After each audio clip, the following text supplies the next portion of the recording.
Hello, ladies and gentlemen, and welcome to this new edition of Sartorial Talks. Today, I'm a happy man, and I will explain to you why.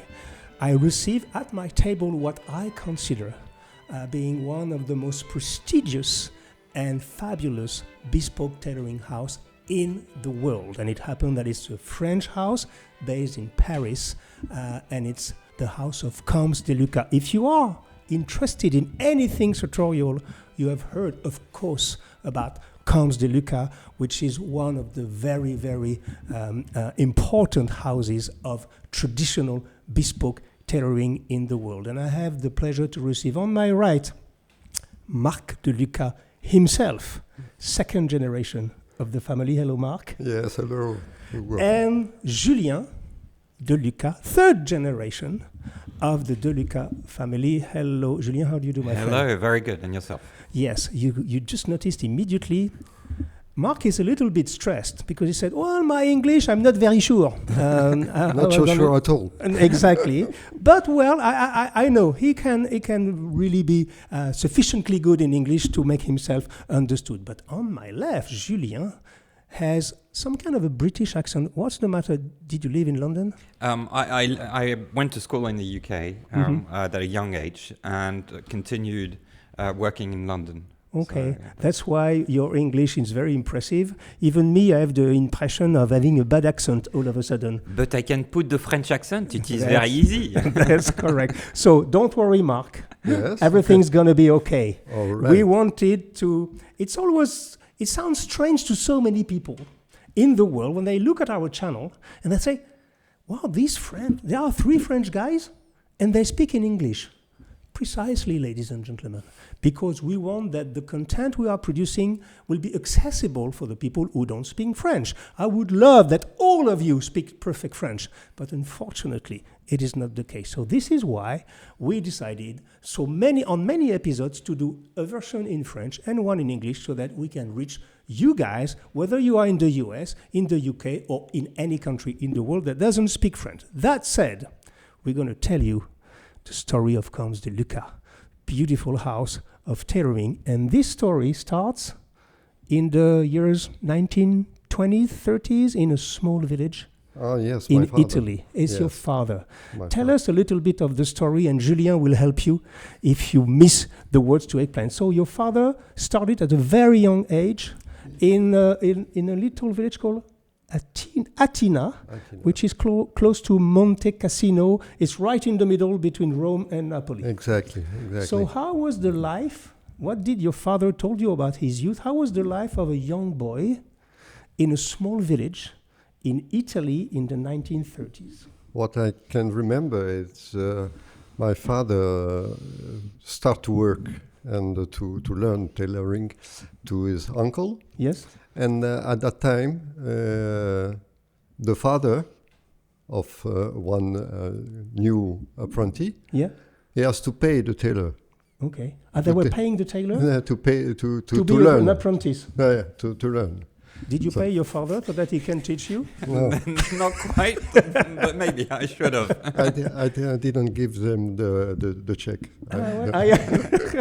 Okay, it was like normal. He Yes, was so passionate. He was paying the tailor so that the tailor will teach him. Yes, exactly. Okay, back in these years, I think that it was quite normal, even in a small village like Atina, to have several tailors in town. Yeah, I think at the time there were at least 3 tailors in the village, and it's a small village. Yes. But then my grandfather learned there to really get the apprenticeship and learn the trade of the work. Okay, and so he started in the village, and then, as far as I know, well, I can tell you, ladies and gentlemen, if you want to have the whole story, you read my book. First book, Ladies and Gentlemen, there's a long chapter on Camps de Luca where I tell all this story, but it's also very uplifting for me to be able to have them in real life, close to me, so that we can tell this story and maybe add a little bit of spice and some things that happened during the life of this wonderful family. So, as far as I know, quite quickly, he moved to a bigger city to learn with masters. Is that correct? Yes, he left Athena to go to Rome Yes. first. He stayed 3 or 4 years in Rome. Mm-hmm.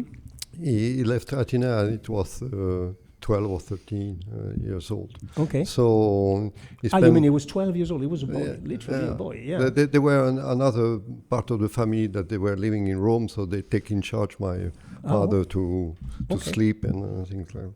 Mm-hmm. And after, but the dream of my father, I have to say, first it was Paris.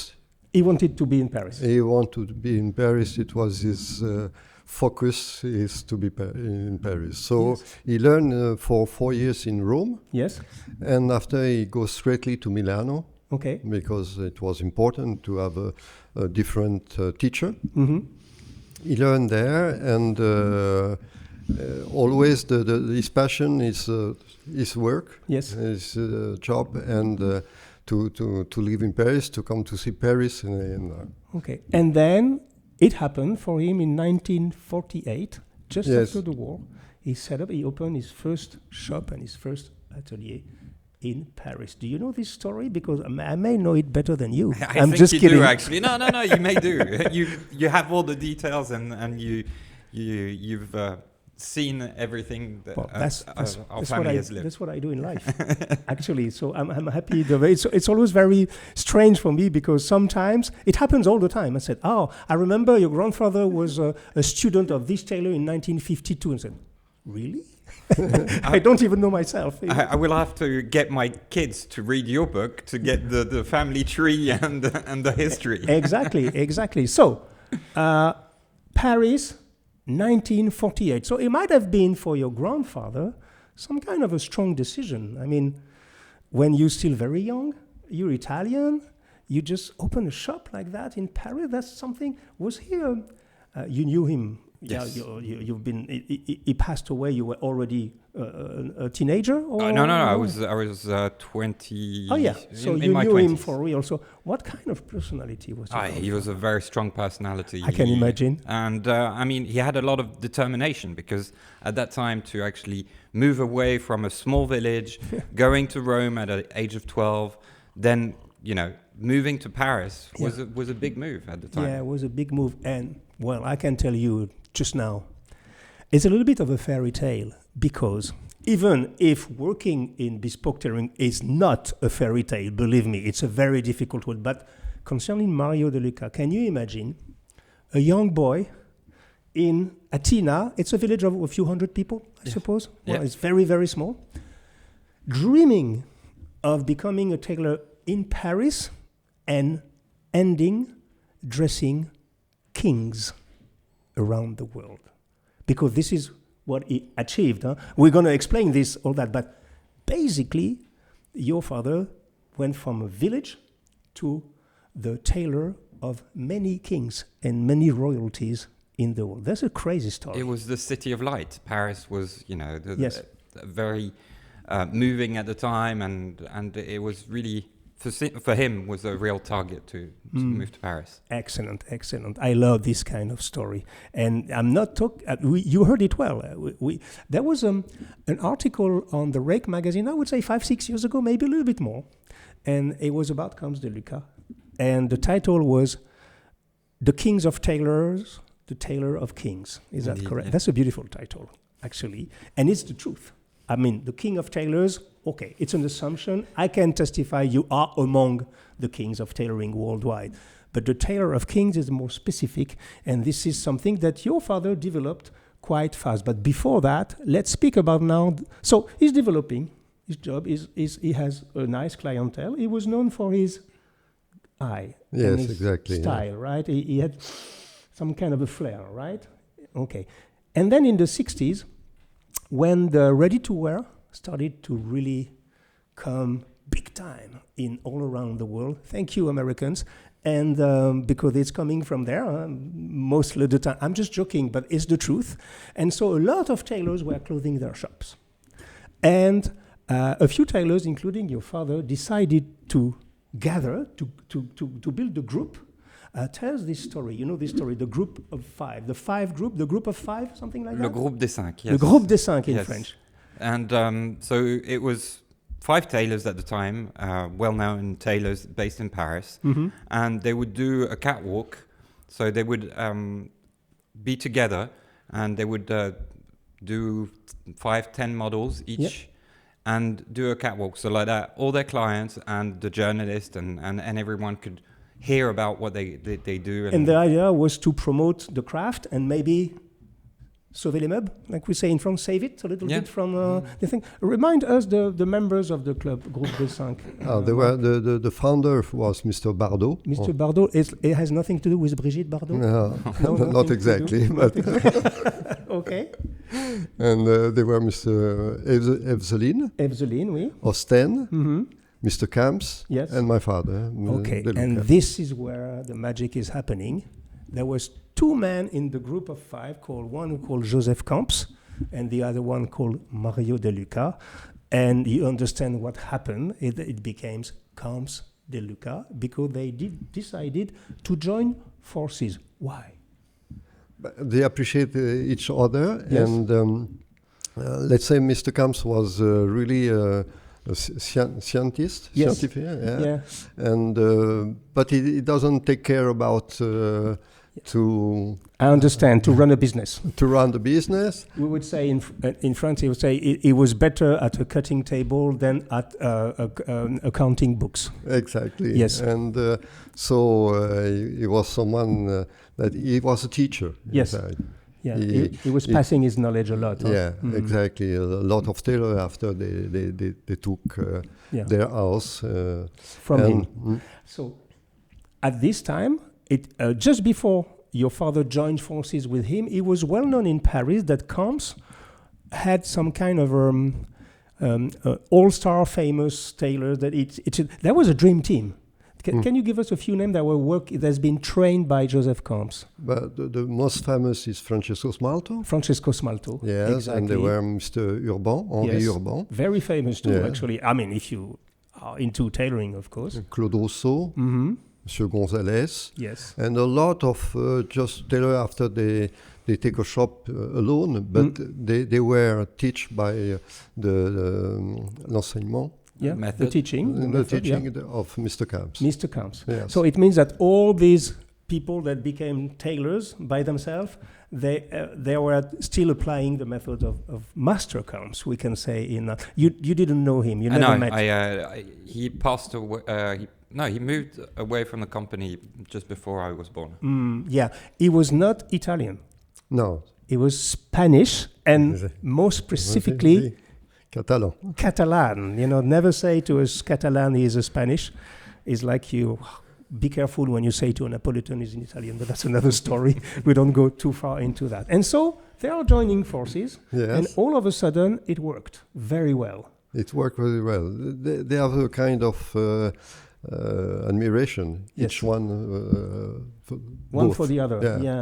Yeah. And so it means that despite the fact that the craft was in danger, we can say this, in the 70s, 80s, Camps de Luca was still really doing very well. For what reason? I know that your grandfather, that you call Papi, they say Papi in French.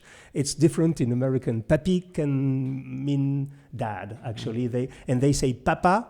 Most of the time it's mean granddad. But anyway, this is because I have 4 grandkids and 3 in America. And to be honest, do you know how they call me? They call me Go-Go. So it's a little bit more strange. I said, well, are you sure you want to call me Go-Go? I said, yeah, I call you Go-Go. So now, anyway, it was a little bit of a digression. And so actually, we used to call him Nonno Mario. Nonno Mario. Nonno in Italian. Exactly. Of course, Nonno Mario. So, when they were at this moment, they managed to really keep this house and make it progress, because as far as I know, your grandfather looked abroad quite fast. He was a pioneer and a visionary, specifically in the Middle East. Tell us this story. So yes, my grandfather started having clients in the Middle East, and we had King Hussein, which was a great let's say friend. Yes. It was King Hussein of Jordan. Jordan. En France, in French, we say Jordanie. Yes. That is Jordan in English. The And- king of Jordan, the iconic king of the most well-known one. It was your father had a relationship with him, Yes. and then you became the tailor of the king. Of the king, and also he introduced us to other kings in the regions, Yes. which allowed us to really expand the business in the Middle East. Wow. I had the great honor to meet King Hussein, and he was someone. I can yeah? tell you, the aura when you came into the room was, he came into the room, it was, Something magnetic. yes, indeed. And he was a very elegant man. And nice, and he was really, when he talked to you, he was interested into what you were saying, and Yes. he was really present. Hmm. That's a beautiful story. So coming back to the 60s, 70s. Okay, maybe you in the US, you may not know this name, but for example, Camps de Luca were very famous because they were dressing a very famous French singer. I don't know if he made it in the US, not really in my opinion, but he was a superstar in France. It's called Claude François. Claude François is the Yeah. one he write My Way. Ah yeah! Je me lève et je te bouscule.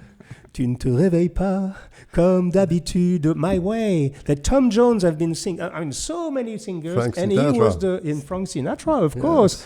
And he was the first. He wrote this song. And you dressed this man who was very well known to be like a crazy dancer and Exactly. performer. And the magic of the bespoke tailoring of Camps de Luca is that even he was on stage, he could jump everywhere, move his hand, and his suits were always impeccable. Mashed potatoes. Mashed potatoes!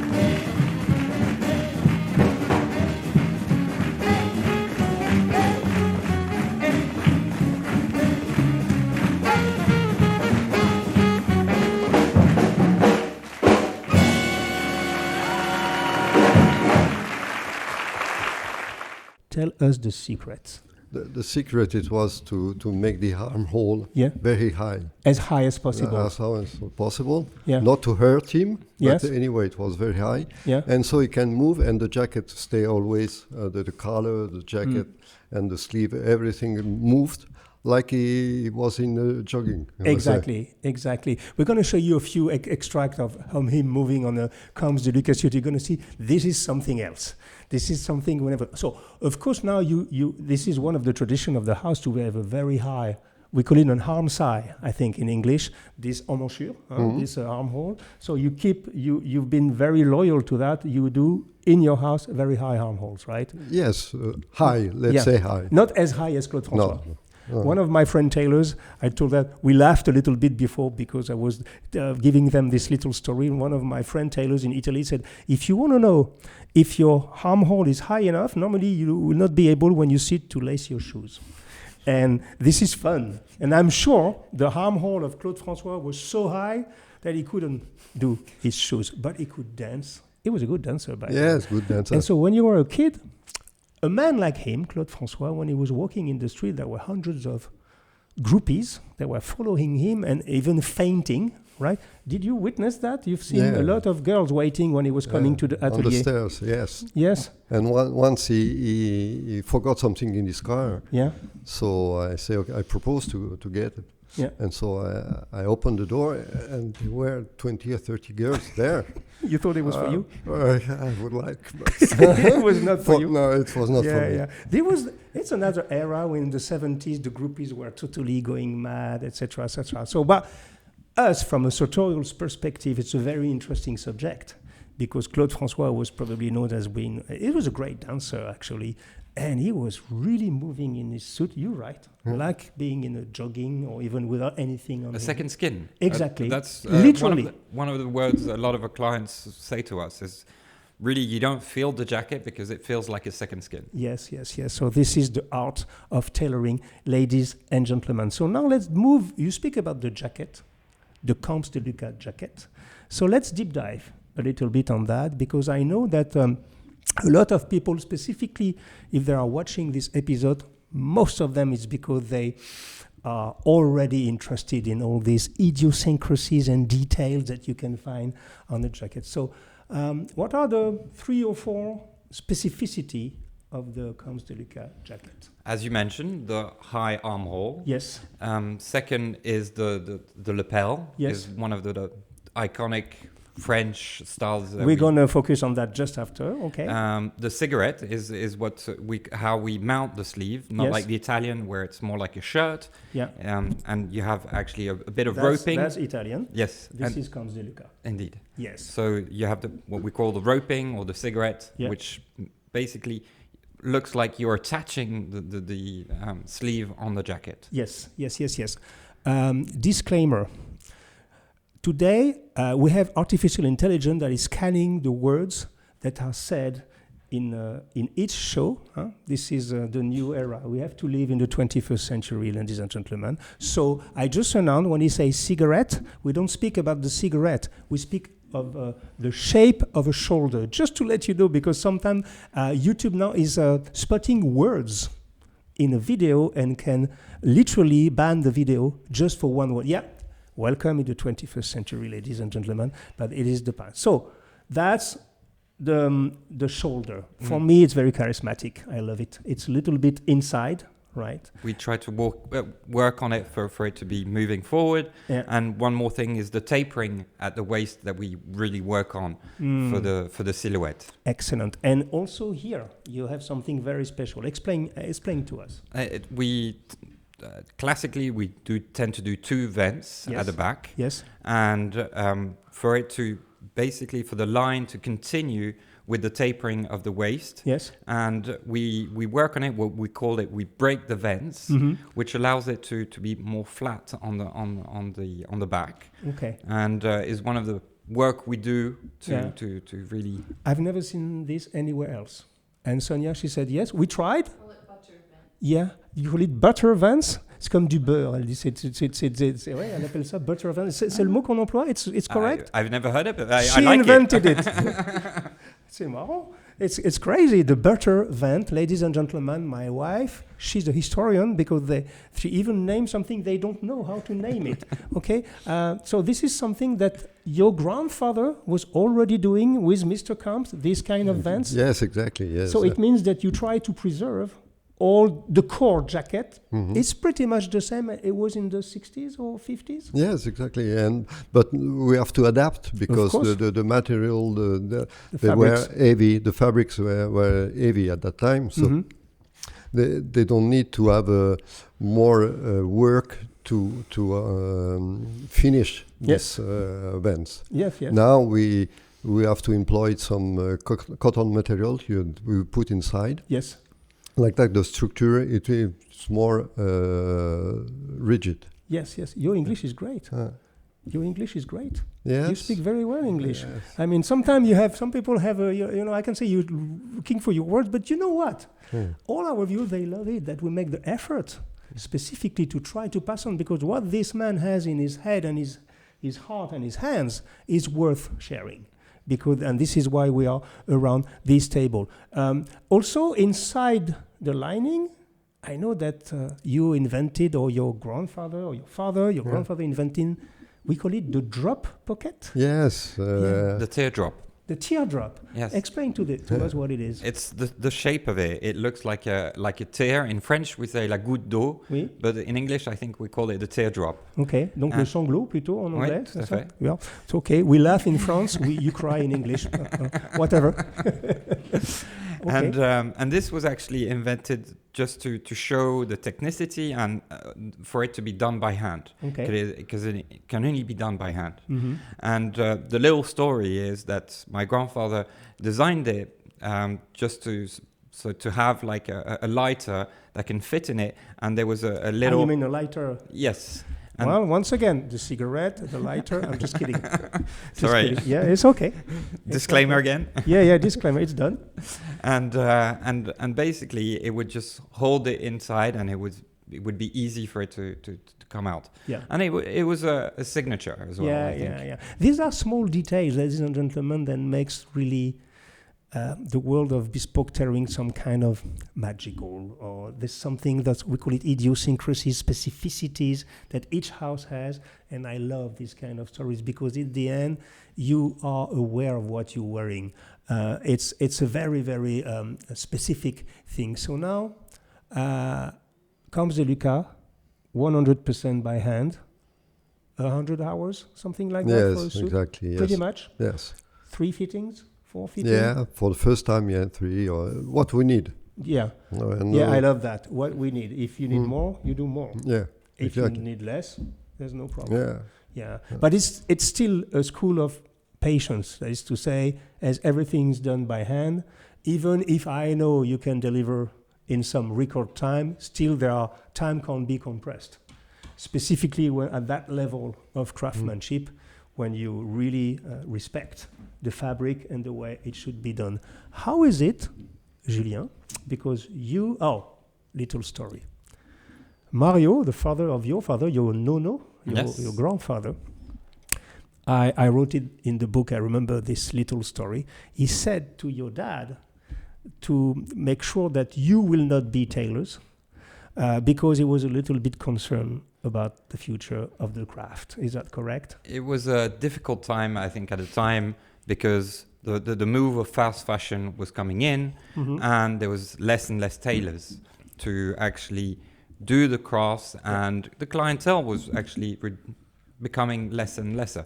Yeah. So it was for him, I think he had the vision that it was going to be a difficult time.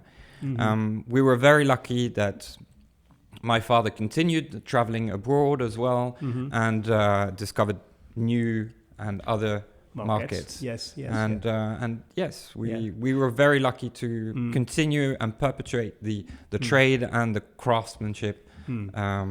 Thank you to my father and my grandfather. So as you can see, despite the fact that Nono said, don't be tailors, you and your brother, Charles, are tailors now. Indeed. You're working in the workshop with Dad. And I know that your sister, she's not a tailor, but she's also working in the company. Is that correct? That's correct, yes. Yeah. Mamma mia. This is so Italian. La Familia. La Familia. You can't go against La Familia. This is something absolutely admirable. I will tell you what I see in the style of Camps de Luca, because it's, for me, really specific. I think you are the quintessential Parisian style for me. That is to say, of course, about the shape, about this, I would say it's extremely fit, but at the same time extremely comfortable. That is what the science of Camps de Luca, in my opinion, is. It can be fit, it's very tapered, it's very adjusted, but at the same time, not too much. So you have always this good balance, in my opinion, between the comfort and the sharpness, because we are talking about sharpness, ladies and gentlemen, here. We are talking about one of the most prestigious, iconic tailors in the world. So sharpness is a given. You don't go to Camps de Luca if you want something relaxed and cool. You go to Camps de Luca because you want the best. So, of course, sharpness is important. I like also the structure of the shoulder. La cigarette, disclaimer, I'm not speaking about the smoking, I'm speaking about the shoulder, though this gives, for me, a lot of charisma to a silhouette. And globally, you're quintessential Parisian for me. If somebody say, what is Parisian tailoring? I say Camps de Luca. And you know I have good relationship with your friend. We can say your friend with Stefanelli now, because at this level, there's no enemies. You know, at this level, it's a form of brotherhood because it's a difficult work. And you are only, I would say, probably less than one hand now in Paris to do this job. And I would say you quintessential Parisian, whereas your friend is a little bit different, and I would say a little bit less Parisian than you, oddly enough, okay? But you are both great families, and, well, we have to admit is that both of you are coming from Italy. Yes, and good friends as well. Yes, I know you are a good friend, because we are so proud to have some tailoring in Paris, but listen to the names. Count De Luca, Stefanelli, Smalto. I mean, it's coming from Italy, and we can't go against this, and this is something important. How does it feel for a man like you? So, you became a tailor, but you went a little bit in London first. You worked in finance. In finance, yes. Yeah. I worked in finance for a couple of years, 10 years. Okay. And decided that... Nobody's perfect. Yeah, indeed. But I decided that I wanted to do something with my hands and with a family business. And it was really... And I'm very manual as well. So it was something that I really wanted to do. Excellent. And your brother worked in some... luxury hospitality, if I remember Indeed, well. yes. He worked in it just came back to my mind. Michelin star restaurants. Okay. With Pierre Gagnère. Oh, wow. Okay. And both of you came back home at one moment because you wanted to learn the craft. They let us go, but came back as quickly. Is he a good teacher? He's a very good and patient teacher. He is. And he needs patience with us. He is very demanding. Yes, I mean the job requires it. So we. And how does it feel to? Because you understand, ladies and gentlemen, we're talking about the tailors of kings, and I mean people who are really inside in the history of tailoring in the world. You are part of this history with, I would say, maybe 15, 20 other houses in the world. So how does it feel to be responsible as a young man to continue to take over an iconic name like that and to make it continue? How does it feel? Do you feel this responsibility? I feel the responsibility of continuing the craft and to try and perfect it as much as we can and learn as much as we can from different physiques and everything. In the end, it's not a pressure because we just do it because artisans, we that's what we know how to do it, and that's what we want to do. So it's more of a trying to continue what we can do and what we've done and learning from the past and continuing the trade. So beautiful. For me, you are very important in this moment of time. You know, people like you, because we live in a society where everything is becoming very digital, dematerialized, immediate. And the secret of bespoke tailoring is it is not immediate. Is that correct? 100 hours by hand. Yeah. So it means if I'm a client, I'm from America. Do you visit America? Yes, we do go to New York for the moment. Okay. A couple of times per year, I suppose? Yeah, 2-3 times a year. Okay. So if you're in New York, you want to experience Camps de Luca, well, now you have the information. It's probably on your social network or on your website. You announce when you're going to go. Yes. Okay. And if you want to have the next time they go to New York, you can write to me and I will give a call to Julien so that you can meet. And it's good that you go to New York, because there's a more and more group of gentlemen who start to rediscover after the supremacy of comfort, this stupid casual Friday and all that stuff. Now there's a group of gentlemen who are rediscovering little by little the joy of real bespoke tailoring and how it's so fantastic and agreeable to feel at your best. So you go to New York, you travel also to the Middle East, I suppose, still? Travel to the Middle East, to Africa, to Asia. So we travel quite a lot between my brother and I. Okay. And that does travel as well, but a bit less now. Reverse question, how does it feel to work with your sons? It's fantastic. It is? Yes. Sorry. Yeah, no, it's fantastic. The character of Julien and Charles is it's different. Yes. But it's good because I learn about me and our relation. Yes. That is fantastic. Of course. And your sister, she's younger. She's the youngest? Yes, she's the youngest. And same thing. She did something else and then she came back. She worked in marketing and she worked in Asia in marketing, and now she's back with us, helping us on marketing, because it is something very important as well nowadays to have communication and to talk about your trade, because it needs to be known. Of course. Are you, how can I say that? Who is the Camps de Luca customer?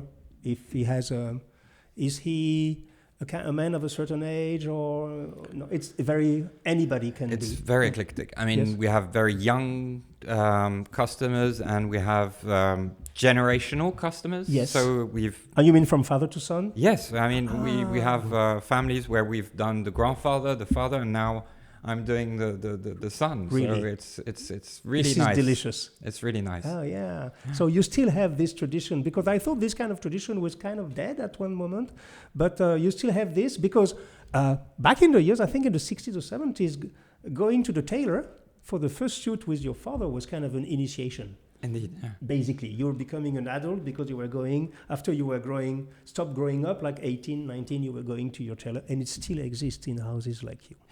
Okay? Yes. Just I have to precise something. We have the experience to have young men Yes. that they bring the father, their father. No. Yes. Really? That's the reverse. Well, that's the best news I've heard since a long time, because this is exactly what we try to do. I mean, we're not the only one. We are maybe 10 people doing this job in the world, pretty much, about sartorial art. I would say, yeah, less than 10. But it's always been my dream to listen to that, to witness that the new generation is taking the older generation back home to the tailor. And this is something that has a lot of meaning for us. And we see it more and more. And we see something else, people who dress well. You know, it's not very popular these days to wear a tie in the office, unfortunately. But when people do, sometimes they can create a kind of epidemic. I've seen we have a lot of people witnessing that when they wear a tie, for example, in their company, after they go through all the insults and blah, blah, blah, you know, you want to be the boss or whatever.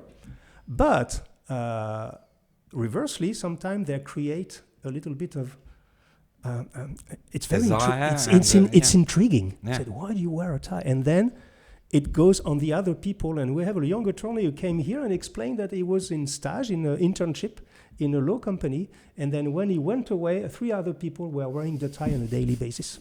So that is extremely cool. So, Camps de Luca, founded in 1948, beautiful family, 3 generations, the bespoke tailoring as it should be done, entirely by hand, using the ancestral method. And this is a place that you can't not visit if you are into bespoke tailoring and you want really to hit home with the Parisian style. So it's Marc de Luca and his 2 sons, Julien and Charles, and we will do another episode because Julien and Charles also created another line on top of the bespoke tailoring, which can be, I would say, an artisanal made-to-measure. I think it's a good way to say it, but we're going to dedicate a second episode to this specifically. Thank you, gentlemen. It was an honor, Thank Marc. you. Oh, by the way, you may not know, but this gentleman has been a French champion of karate, European champion of karate, and he ranked 3rd in the world in karate a few years ago. Once upon a time. Once upon a time. Thank you, Marc. Thank you to you. It's always an honor to see you. Thank you, Julien. Thank you. Thank you, and we give you an appointment to the next episode of Sartorial Talks. Bye-bye, my friend. Dress well. Do something. Be elegant. Bye-bye. Thank you.